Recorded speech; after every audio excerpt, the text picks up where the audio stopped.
যদি খুশি হতে চাও তাহলে দুটো জিনিস ভুলে যাও, খারাপ ব্যবহার যেটা লোক তোমার সাথে করছে, আর ভালো ব্যবহার যেটা তুমি লোকের সাথে করেছো তার প্রতিদান চেও না। ছোট ছোট ব্যাপারে প্রমাণ দেওয়ার চেষ্টা করো না, কারণ যার তোমার ওপর বিশ্বাস আছে সে তোমাকে এমনিই বিশ্বাস করে নেবে, কিন্তু যে তোমাকে বিশ্বাস করতে চায় না তাকে প্রমাণ দিলেও সে বিশ্বাস করবে না।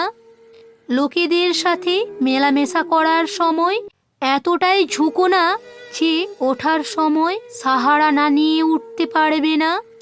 সফরের আনন্দ নিতে চাও তবে জিনিস কম রাখো, জীবনের আনন্দ নিতে চাও তবে ইচ্ছে কম রাখো, সম্পর্ক ততটাই রাখো যেন কষ্ট না দেয়। আমরা তো নিজেরাই হারিয়ে যেতে চাই, তবুও আমরা ভগবানকে খুঁজে বেড়াই। সবাই বলে ঈশ্বর সব জায়গায় আছে, কিন্তু যদি ঈশ্বর সব জায়গায় থাকে তবে দেখা যায় না কেন? কারণ আমরা তো তেমন করে দেখার চেষ্টা করি না। আমরা তো আগে নিজেদেরকেই খুঁজে দেখি না, কেমন করেই বা ঈশ্বরকে খুঁজে পাবো।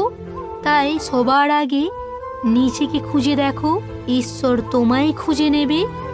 জীবনকে অতিবাহিত করার দুটো সুন্দর উপায় হলো, যদি জুড়তে চাও তবে ফুল হয়ে যাও, আর যদি ছড়াতে চাও তবে সুগন্ধ ছড়িয়ে দাও।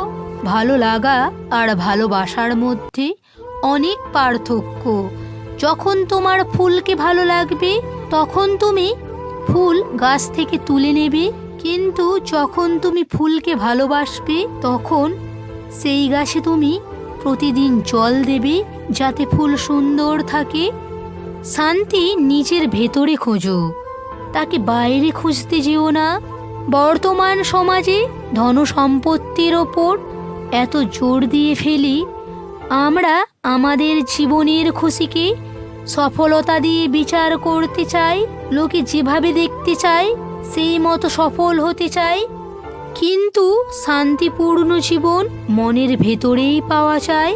তাই নিজের ভেতরে দেখো, খুশির কাছে পৌঁছানোর কোনো রাস্তা নেই, খুশি নিজেই একটা রাস্তা। কথায় আছে জীবন একটা যাত্রা, কোনো গন্তব্য নয়। বন্ধুরা, ভিডিওটা কেমন হয়েছে অবশ্যই কমেন্ট করে জানিও।